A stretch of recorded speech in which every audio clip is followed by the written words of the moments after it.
प्रिय विद्यार्थियों, आज हम बीए फर्स्ट सेमेस्टर के विषय शिक्षा शास्त्र के पेपर शिक्षा के समाजशास्त्रीय आधार पेपर कोड EDU 101 के सेकंड यूनिट के 2.2 सब यूनिट का अध्ययन करेंगे। आज का हमारा टॉपिक है शैक्षिक समाजशास्त्र का अर्थ, प्रकृति और इसकी आवश्यकता। तो अपने पहले हेडिंग में हम शैक्षिक समाजशास्त्र का अर्थ और प्रकृति का अध्ययन करेंगे। Meaning and nature of educational sociology. शैक्षिक समाजशास्त्र के विकास का अवलोकन करने से ज्ञात होता है कि शैक्षिक समाजशास्त्र का विकास समाज के वैज्ञानिक अध्ययन एवं शिक्षा में समाज को अत्यधिक महत्व देने के परिणाम स्वरूप हुआ।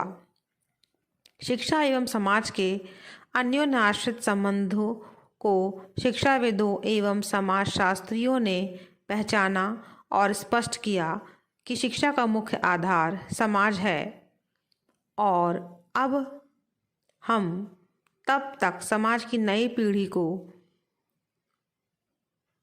समाज के अनुरूप शिक्षा नहीं दे सकते जब तक कि समाज का समग्र रूप में अध्ययन न किया जाए, और शिक्षा का कार्य व्यक्ति को समाज के अनुरूप ढालना है ताकि समाज विकसित हो सके।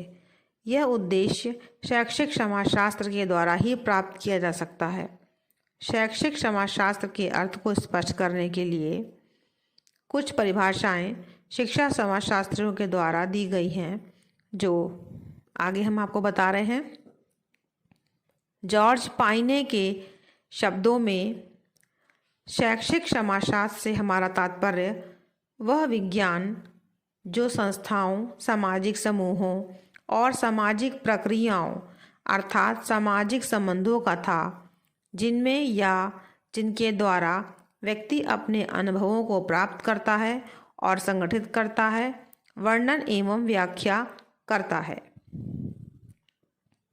अब आइए देखें कि हमारे नए शिक्षा समाजशास्त्री फ्रांसिस ब्राउन जी ने क्या कहा है।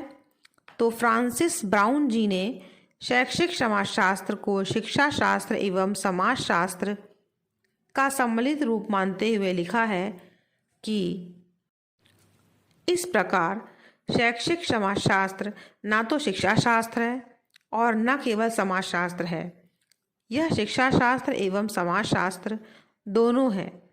जब ये दोनों एक संपूर्ण शैक्षिक प्रक्रिया के रूप में देखे जाते हैं, शैक्षिक समाजशास्त्र इन दोनों क्षेत्रों में जो कुछ भी अध्ययन किया जाता है उनको प्रयोग में लाता है, लेकिन समाजशास्त्री सिद्धांतों को शिक्षा की संपूर्ण प्रक्रिया, जिसमें विषय वस्तु, गतिविधियाँ, पद्धतियाँ, विद्यालय संगठन एवं मापन सम्मिलित है, लागू करके एक नए विज्ञान से जोड़ता है। रूसेक जी ने भी शैक्षिक समाजशास्त्र की परिभाषा बहुत अच्छी दी है और बहुत कम शब्दों में दी है। उन्होंने कहा, शैक्षिक समाजशास्त्र सर्वप्रथम समाजशास्त्र है जिसे आधारभूत शैक्षिक समस्याओं के समाधान हेतु प्रयोग किया गया हो। तो उपरोक्त विवेचित परिभाषाओं का अध्ययन करने के उपरांत यह स्पष्ट तौर पे कहा जा सकता है कि शैक्षिक समाजशास्त्र व्यक्ति की समाज के सभी अंगों के साथ होने वाली प्रतिक्रिया का अध्ययन करता है तथा शिक्षा पर उसका प्रभाव पड़ता है। शैक्षिक समाजशास्त्र विद्यालय एवं शिक्षा की समस्याओं का समाज की समस्याओं के रूप में अध्ययन करता है, उनके हल ढूंढता है। उदाहरण के लिए, वर्तमान शिक्षा का पाठ्यक्रम उपयुक्त है या अनुपयुक्त, वर्तमान पाठ्यक्रम की क्या कमियां हैं, बालक विद्यालय बीच में ही छोड़कर क्यों भाग जाता है या वह अपराधी क्यों बन जाता है। इन सभी समस्याओं का अध्ययन एवं समाधान शैक्षिक समाजशास्त्र कर सकता है। आइए शैक्षिक समाजशास्त्र को थोड़ा सा और समझने का प्रयास करते हैं। शिक्षा और समाज के आपसी संबंधों के अध्ययन से 20वीं शताब्दी में एक नए अनुशासन का विकास हुआ जिसे शैक्षिक समाजशास्त्र कहते हैं। अमेरिका के जॉर्ज पायन इसके जन्मदाता माने जाते हैं। उन्होंने 1928 में अपनी पुस्तक the principles of educational sociology प्रकाशित करवाई और इसके माध्यम से शिक्षा पर सामाजिक जीवन के और सामाजिक जीवन पर शिक्षा के प्रभाव को स्पष्ट किया। डीवी ने अपनी पुस्तक द स्कूल एंड सोसाइटी और डेमोक्रेसी एंड एजुकेशन नामक पुस्तकें लिखकर अपने विचारों को देश विदेशों में पहुंचाया। डीवी के अनुसार शिक्षा एक सामाजिक प्रक्रिया है जो व्यक्ति के द्वारा जाति की सामाजिक चेतना में भाग लेने से विकसित होती है। शैक्षिक समाजशास्त्र में व्यक्ति, समाज, सामाजिक संस्थाएं, सामाजिक समूह और सामाजिक वर्गों आदि का अध्ययन किया जाता है और यह देखा जाता है कि इन सब का मनुष्य के विकास पर क्या प्रभाव पड़ता है और फिर इस आधार पर शिक्षा का स्वरूप निश्चित किया जाता है। अगर हम दो और लोगों की महत्वपूर्ण परिभाषाएं यहाँ पर डिस्कस करना चाहेंगे। ब्राउन महोदय ने कहा है शैक्षिक समाजशास्त्र के लिए, शैक्षिक समाजशास्त्र समाजशास्त्र के सिद्धांतों को शिक्षा की संपूर्ण प्रक्रिया पर लागू करता है। बहुत छोटी सी परिभाषा है लेकिन बहुत अच्छी परिभाषा उन्होंने कही। अब हम एक और परिभाषा बताएंगे आपको ओटावे महोदय की। वो भी बहुत छोटी सी परिभाषा है लेकिन बहुत सारगर्भित है, बहुत अच्छी, सरल है और संक्षिप्त है। और ओटावे महोदय ने कहा, शैक्षिक समाजशास्त्र की संक्षिप्त परिभाषा इस रूप में की जा सकती है कि वह शिक्षा और समाज के पारस्परिक संबंधों का अध्ययन है। तो आपने देखा, ये ब्राउन महोदय और ओटावे महोदय ने बहुत ही छोटी परिभाषा दी है और बहुत ही संतुलित और सारगर्भित परिभाषा हम लोगों को शैक्षिक समाजशास्त्र की प्रदान की। अगर हम इसको अंत में कहना चाहें 2 लाइनों में तो हम कैसे कह सकते हैं? हम इस प्रकार कहेंगे कि शैक्षिक समाजशास्त्र समाजशास्त्र की वह शाखा है जिसमें मनुष्य और उसकी शिक्षा के रूप की व्याख्या समाजशास्त्रीय तथ्यों के आधार पर की जाती है और उसकी शिक्षा संबंधी समस्याओं के समाजशास्त्रीय हल प्रस्तुत किए जाते हैं। तो इस तरीके से आपने शैक्षिक समाजशास्त्र का अर्थ और उसकी प्रकृति को समझने का प्रयास किया। अब हमारा जो नेक्स्ट हेडिंग है, और मुझे लगता है कि ये जानना भी आपको चाहिए ज़रूर कि शैक्षिक समाजशास्त्र की आवश्यकता क्या है, इसका महत्व क्या है। ठीक है, तो हम इसको कुछ बिंदुओं के माध्यम से स्पष्ट करेंगे। ठीक है, हम आपको यहाँ पर 6 बिंदु बताएंगे और फिर बताएंगे कि शैक्षिक समाजशास्त्र की कितनी आवश्यकता है और महत्व है।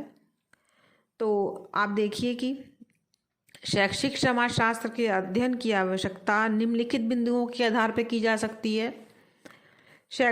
पहला पॉइंट है, शैक्षिक समाजशास्त्र के अध्ययन के द्वारा व्यक्ति एवं समाज को भली भांति समझने में सहायता मिलती है। सेकंड पॉइंट है, शैक्षिक समाजशास्त्र समाजशास्त्र की एक विशिष्ट शाखा है। इसमें भी सामाजिक संस्थाओं, रीति रिवाजों, आदर्शों, मूल्यों एवं अभिव्यक्तियों आदि के अध्ययन पर बल दिया जाता है। इसका ज्ञान व्यक्ति की प्रगति एवं उत्थान के लिए आवश्यक है, अतः इनको स्वीकार करने में मानव की भलाई है।